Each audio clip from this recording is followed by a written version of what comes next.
मैं इस वक्त मौजूद हूं गढ़मुक्तेश्वर विधानसभा के वार्ड नंबर 2 में। और जो गढ़मुक्तेश्वर के अंदर है, जो चुनाव की तैयारियां हैं तो वो तेज हो चुकी हैं।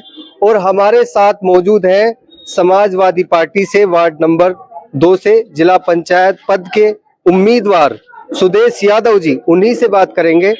तो सबसे पहले तो आपका स्वागत है जी चैनल पर। बहुत बहुत धन्यवाद मीडिया का कि कम से कम हमें जो है कवर करने तो आई। ये समाजवादियों को तो कवर ही नहीं करती। आप यहाँ पर जो चुनाव लड़ रहे हैं तो कौन से ऐसे मुद्दे हैं जिन पर आप यहाँ पर चुनाव लड़ना चाहते हैं? यहाँ के किसानों के बहुत बड़े मुद्दे हैं, गांव के नाली के, सफाई के और स्वास्थ्य के ऐसे मुद्दे हैं जिन पे कि काम होना चाहिए, जिस पे काम नहीं हो रहा है अभी। जैसे किसानों की बात की जा रही है तो किसानों को ये एक मुद्दा टूल टैक्स का चल रहा है। यहाँ पर जो अवैध टूल टैक्स है तो उसके ऊपर जो पंकज लोधी लगातार धरना प्रदर्शन कर रहे हैं, तो उसको कैसे देखते हैं आप?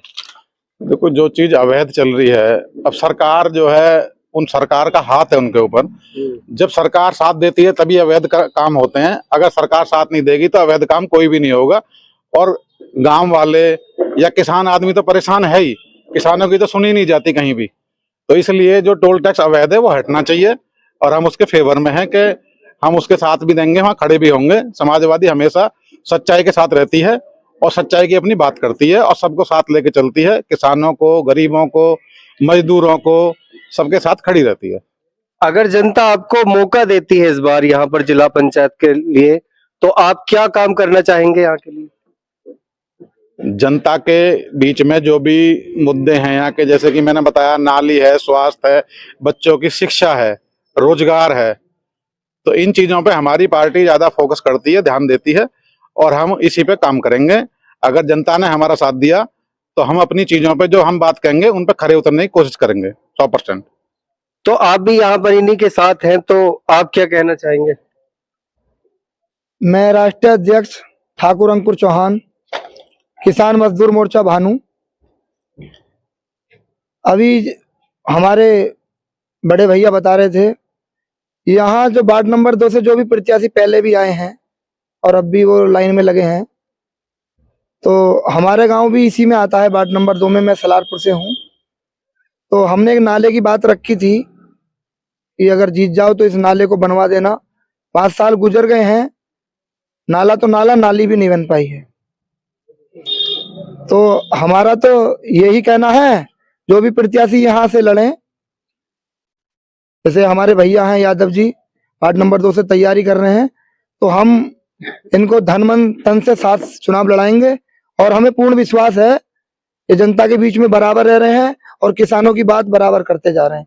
तो हमारा तो इन्हीं को समर्थन रहेगा और लोगों के बीच में हम भी जा रहे हैं इनके साथ। तो ये हम सबको समझा रहे हैं कि भाई हमें बहुमत दो और जो भी काम आपका रहेगा हम लोग उस पर खरे उतरेंगे। ठाकुर जी, आप भी कुछ कहना चाहेंगे? हाँ, बिल्कुल कहना चाहूंगा।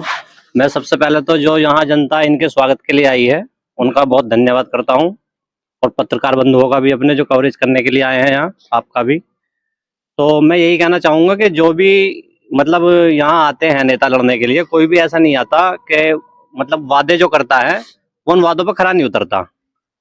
तो मैं यादव जी से यही कहना चाहूंगा कि अगर यहाँ जनता आपका साथ देती है और भगवान करे आप जीत जाते हैं, तो आप जनता के बीच रहें, या हार जाते तो भी जनता के बीच रहें, क्योंकि चुनाव का मेला तो हर 5 साल में आता। तो बस यही कहना चाहूंगा कि यहाँ पे जो इन्होंने वादे करे हैं, शिक्षा का है, स्वास्थ्य का है, तो इस पर काम करें, किसानों के लिए काम करें। बस यही कहना चाहूंगा। तो हम इस वक्त मौजूद थे गढ़मुक्तेश्वर विधानसभा के वार्ड नंबर 2 में, और हमारे साथ थे सुदेश चौधरी और ठाकुर साहब सुदेश यादव जी, और सभी ने अपनी बात रखी कि किस